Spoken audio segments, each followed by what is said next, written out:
let's continue with a little bit more of the connection between forms and topology.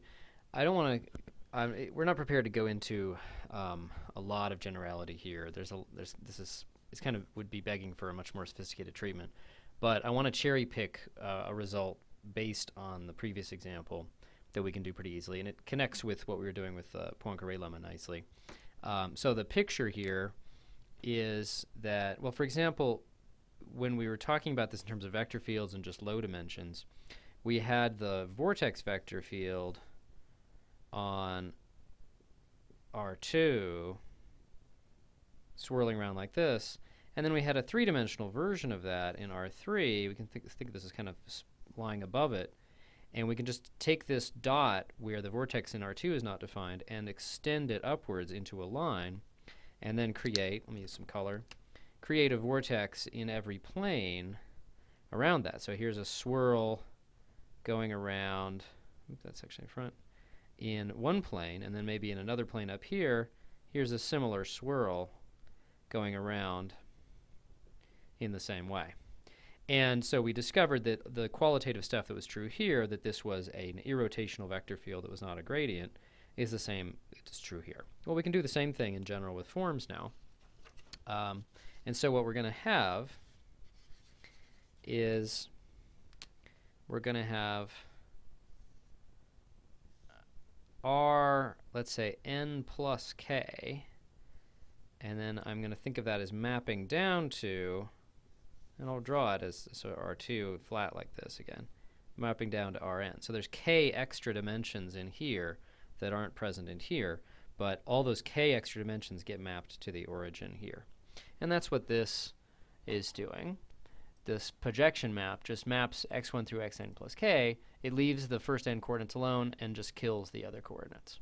So for example, anything on this axis would be something where the first n coordinates are 0 and the last k coordinates are whatever they want to be. Well, then that's going to map to just the origin when I just only pay attention to the first n coordinates.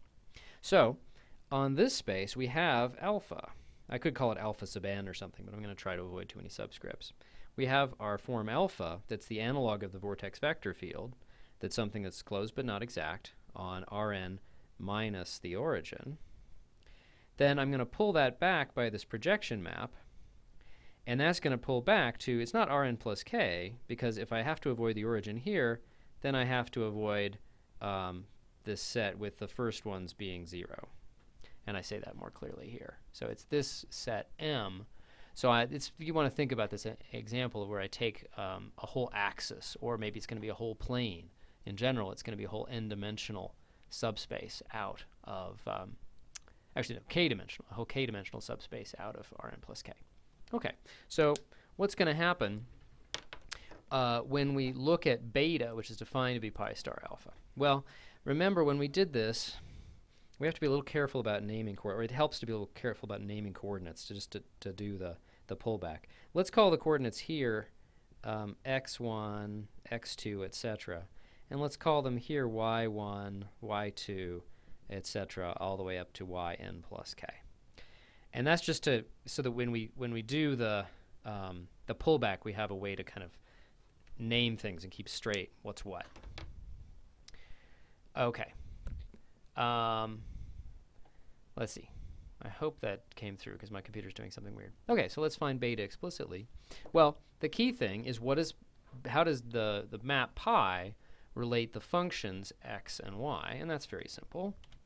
It's just that if I look at x sub I, say, the ith coordinate function, that's something that takes a point in here and just picks out its ith coordinate.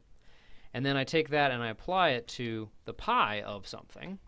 Well, it's going to be the ith coordinate of pi of these guys. Well, that's the same thing as the ith coordinate in the upstairs. And there we go. Okay, so that's the basic relationship.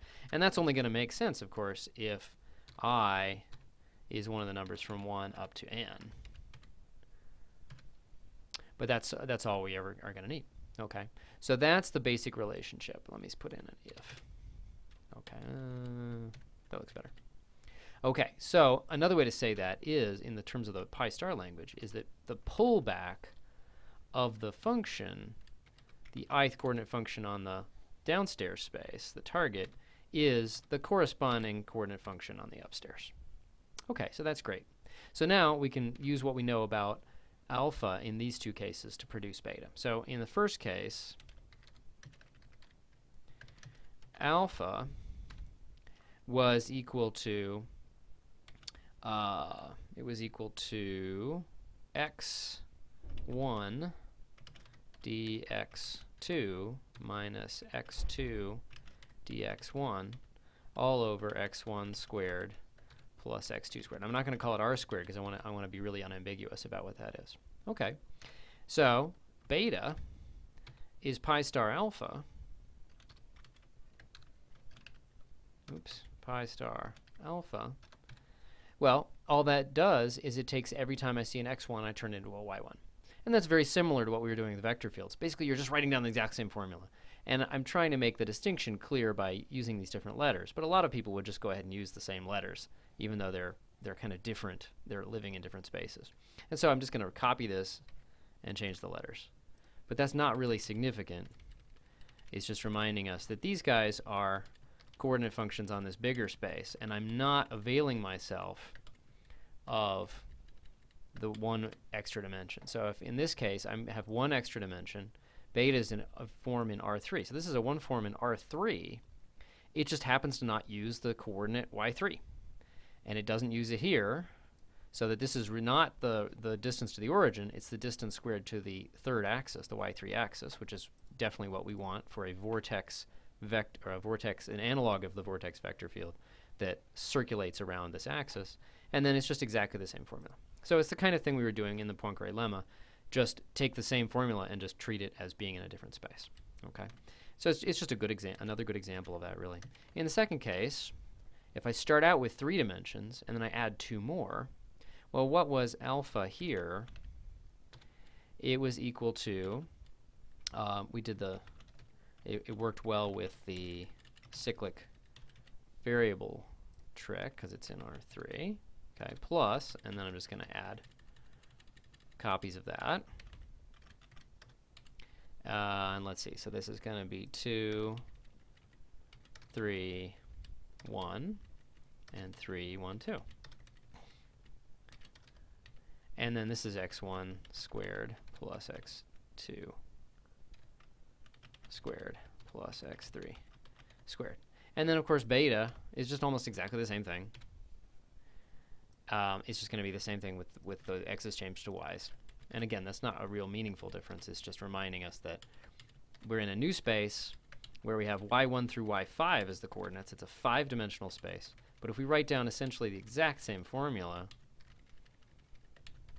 then we get something that is a 2 form that in some sense is sort of circulating around a 2-dimensional hole, a 2-dimensional plane that's been taken out of the 5-dimensional space. That can be hard to picture directly, but the whole point is we don't really have to if we sort of trust the technology here. Okay, so let's see. Show that beta is closed. Well, we could just go ahead and repeat the calculations that we did, like in this case or in this case, but that's kind of tedious. And there's a much easier way to do that, to look back at how beta is defined. Why don't we just take d of both sides of this equation? You might want to do that yourself, although it's really pretty quick. D beta is d pi star alpha, oops, star. And here again is the magic of the stars. That sounds pretty cool, the magic of the stars. I like dancing with the stars. That's just pi star d alpha. It's very much like what we were doing with the Poincare lemma. That's 0, because we already calculated that d alpha was closed. So because beta is defined by pulling back a closed form, it's a trivial calculation to show that it's closed. Now you might think that this next part then is totally obvious. Isn't it similarly not exact? Well, that's a little trickier. Because we've pulled alpha back by pi star to a new space, there might be some new form, let's say gamma, such that beta is d of gamma, and gamma is not the pi star of anything coming from the lower dimension. So because we've got this more room, it's not obvious that we might not be able to exploit that additional leg room kind of to show that in fact beta has now become exact. So we really have to prove it we have to emulate the proof a little bit. But in fact, a very similar proof to what we had before works. So the idea is, like in here, we had the form alpha, we proved it not to be exact by showing that over this closed curve, the integral was non-zero. In fact, it gave 2 pi. Well, what we can do is we can just take the same curve just in the set where the extra k variables are set equal to 0. And so that's what S is. So here we've got a new sphere. It's not the n plus k minus 1 sphere, which would be set all the coordinates b variable and then set the whole sum equal to 1.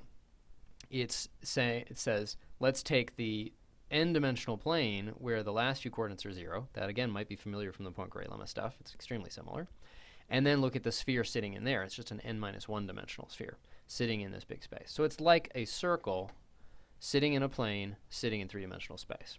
Okay, and the claim is that the integral over S, this new sphere of beta, is the same as the integral over the standard n minus 1 sphere of alpha, and we know that that's already not equal to 0. Good place to pause and think about how you would show that. How would you relate beta to alpha? And the hint, again, is think about what we did in the Poincare lemma videos and think about this special subset. Okay, so you're done thinking about that and you want to check your answer? Here we go. Well, just like we had this map pi in the Poincare lemma situation, we had this other map S. S took x1 through xn down here, and it just put it in with the other coordinates being 0. And of course, this sphere S, big S here, is exactly the image of the sphere we know something about. We know the integral of alpha over this guy. It's the image of that under this map little s. Okay, so we've got a situation where we got pi and we've got s. That should sound familiar. And so what we're going to do is we're going to take the integral over s inside the big space of beta. We know that integrals are also very well defined, well behaved under pullback. So that's the integral O of s, little s, upper star of beta. Nope, not a subscript, superscript. Of, well, what's the pre-image? What's the set that gets mapped to this sphere, big S, under the map little s? Oh, we already said that. It's just the standard n minus 1 sphere in Rn. Okay. Okay, so that's good. Well, how was beta defined? This is really great because beta was defined as something that came from here, was a pi star. So this is the integral over the n minus 1 sphere of s star pi star alpha. And now we remember what we were saying about functoriality. We know that s star pi star of anything is the same thing as pi composed with s upper star. But pi composed with s is the identity map, and pulling back by the identity is the identity. Doesn't do anything. And so this is just the integral over the n minus 1 sphere of alpha, and that's not equal to 0. Boom. Okay. So very nice formal manipulations here. So look at what's going on here. There's this one little statement in coordinates just to clarify what the map S is, but then there's these very formal statements about how these two maps relate, functoriality, naturality of the integral, naturality of D. We're getting to a nice level of manipulating these forms where it's not so much about explicit coordinates but about these formal properties. Now this is a particularly special and simple example where we're talking about two very simple spaces, and this space has been created to be just a sort of stretched out version of this one. But it is a good example of the power of this going up a level where we're not always diddling around with the x1 through xn's and the explicit coordinates. We're starting to use some of the power of the theory here. Okay. So let's finish off this problem. Note 1 at the end of number 1. Let's look at this. What was the statement there? That was the unproved statement that goes beyond this. That if you're not in degree 0, where you always have closed forms that aren't exact because there's no such thing as an exact form, or in degree n minus 1, where we found the magic form alpha, which was closed but not exact. The claim was that every closed p form on Rn minus the origin is still exact, that we haven't created other interesting topology in other degrees besides 0, which we already had, and n minus 1. And again, that's not something we proved. Well, can we actually, assuming that, there, we're back, here we are. Oh, no. Now we're back, okay. The claim is that we can then say exactly the same thing for Rn plus k minus this axis or subspace removed. The technique is to use number 6 from part 10. So let me show you that. What was that? Take a look at that. The claim was if I had an open subset of Rn, not Rn itself, this was the extension of the Poincaré lemma. If I have an open subset with the property that every closed p-form alpha defined on U is exact for some specific p, then the same thing is true for p-forms on U cross R, and then I mentioned in these videos where we talked about this, therefore U cross R2, U cross R3, U cross RK. And the basic idea was that this was really what we were proving in 4. We didn't actually need to know that this was all of Rn. We just needed to know that it had this property. So let's go back to this case. That's exactly the case we have. The claim is that on Rn minus the origin, the only interesting topology shows up in degree p equals n minus 1 in terms of closed versus exact forms. And we can just use the Poincaré lemma then to say, okay, as long as I stay away from p is equals 0 and n minus 1, then I can say that every closed form is exact on this new space. So when we've taken Rn plus k and we took out a k-dimensional subspace, then it's behaving exactly like Rn minus the origin. This squishing down of these extra dimensions, because the extra dimensions are just copies of R and don't have any interesting topology to go with them. Basically, it's the same topology as this guy. Okay. And if we go even further, the claim is that even if we are in this very special degree, n minus 1, that there aren't any other really interesting examples besides beta. So to get a closed form on Rn plus k with a k-dimensional subspace taken out, you create alpha on Rn minus the origin. You pull it up, you stretch it out by k extra dimensions to create beta. You multiply it by some appropriate factor k to get, let's say, the integral around this sphere S to be the right number that you've maybe calculated in advance for gamma. And then you add in any exact form, which is always easy to do. You just come up with your favorite totally arbitrary n minus 2 form and take d of it. And the claim is that that's the general closed n minus 1 form gamma. And if it's not degree n minus 1, then they're all exact and you're done. And as I point out, we could actually, if we go back to, if we assume that that's true in the Rn minus the origin example, again, we could kind of emulate the Poincaré lemma and stretch things out and show that these extra copies of R don't do anything interesting. Let me go ahead and go on. The rest of it is not particularly calculational, so let me go on. I don't want to make this too long, but I think it won't be too bad. Okay, so if you've been following along with these topology things, you might want to go back to these videos, talk about the links between topology and differential forms and vector fields and such for low-dimensional spaces. We had some results there that can easily be turned into conjectures for general n. Okay, so now let me use m for the dimension, because we could imagine that to be an n plus k, for example. So we take Rm, so we want to think of this as the big space Rn plus k.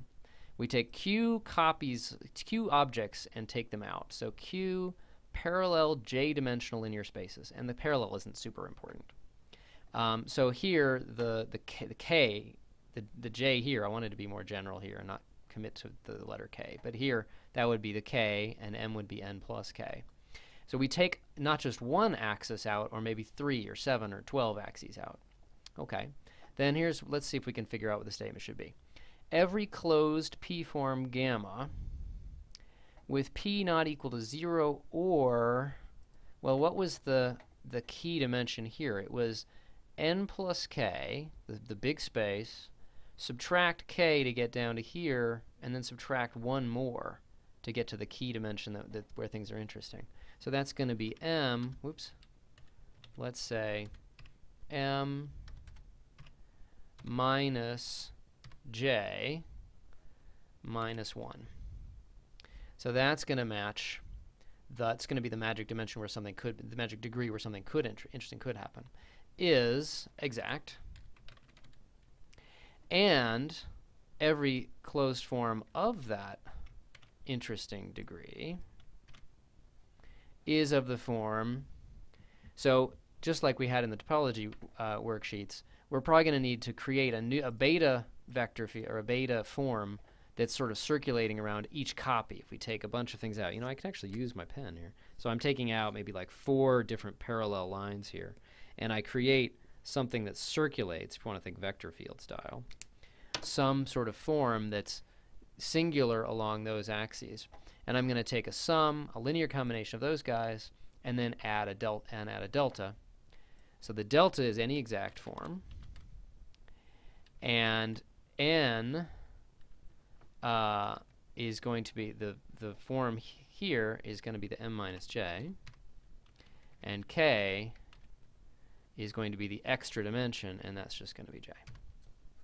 So I take whatever space whatever space I'm in, Rm, I subtract j to think about, well, if I squish those j planes to points, what would I have to squish the whole space to be? It would become an m minus j space, an Rm minus j.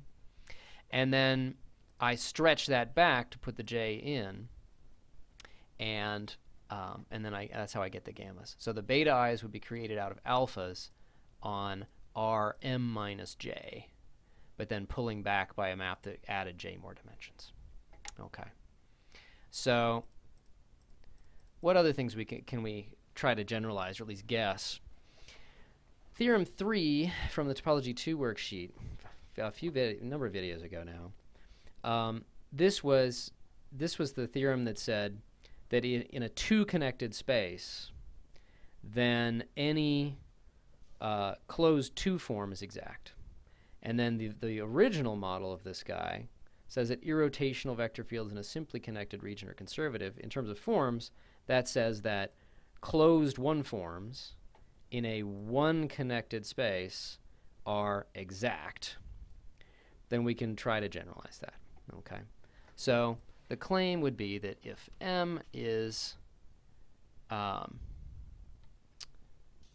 P connected, and the stipulation that it must be an open subset of Rm is totally unnecessary. This is a much more general thing. It's just that those are the examples that I've been looking at. Then any closed P form alpha on M is exact. Okay. This is not something we're able to prove, but it's a true fact. And it's this connection between what kind of topology do you have. Remember what P connected means. It means that every closed P-dimensional object is a boundary. If it has no boundary itself, then it is a boundary of something else. Then any closed P form, if D of it is 0, then it is D of something else. There's this incredibly tight connection. And then if we even go further, or if we think about how you might prove that, again, we don't have the tools to really do that from first principles, but here's the part of the idea. You test, what you prove is that you can test exactness of a form by integrating over arbitrary p-dimensional objects, in other words, submanifolds. So here's that generalization. Let alpha be a p form defined on, and it's not really important that it be an open subset of an Rm, it's much more general, such that the integral over any closed p-dimensional submanifold is equal to 0. Now remember, if alpha is already exact, which is usually, we would test that first, then the integral over any p-dimensional boundary would automatically be 0 by Stokes' theorem. But to be integrate over just a closed p-dimensional submanifold and get 0 all the time, that's a stronger condition, because this being closed is a weaker condition on the objects you're integrating over. So this is a big deal. This is a part of what's called de Rham's theorem, which is, it sort of cements this connection between boundaries in D and forms and submanifolds, and these two different ways of detecting the topology of an object. But if we have that statement, then it's not hard to prove this guy, because if you want to show that this closed P form alpha is exact, all you need to do is you need to show that the integral of alpha over any s is equal to 0. Well, guess what? If I know that S is always, a closed S that is always the boundary of some t, some object t, it's exactly the proof we had before. There was no reason, there's nothing special about being in 2 and 3 dimensions. We use Stokes' theorem once again, and the fact that alpha is already known to be closed, and you get 0. So again, this is, I hope this is a little, you realize this is a little disappointing. I'm having to assume a very big theorem and then just cherry picking a result out of it. But it's still a nice result. It does talk about this connection between being p connected and closed p forms being exact. Let me say one other thing, to be honest. Actually, two other things. There are sometimes some issues with these open subsets that it's not actually the ideal place to state these theorems. Most often you want to actually do something on bounded subsets like spheres instead of things that go off to infinity. And that can cause you some trouble. And then I want to remind you that the definition of p-connected I've been using is not the official one that works in more generality. My definition was simply that any closed p-dimensional object was itself a boundary. That's a consequence of the more general definition. The more precise definition of p-connected, but it's what we sort of really needed, and I didn't want to invent my own terminology. I just wanted to modify the usual terminology. All right, and that's a good place to stop.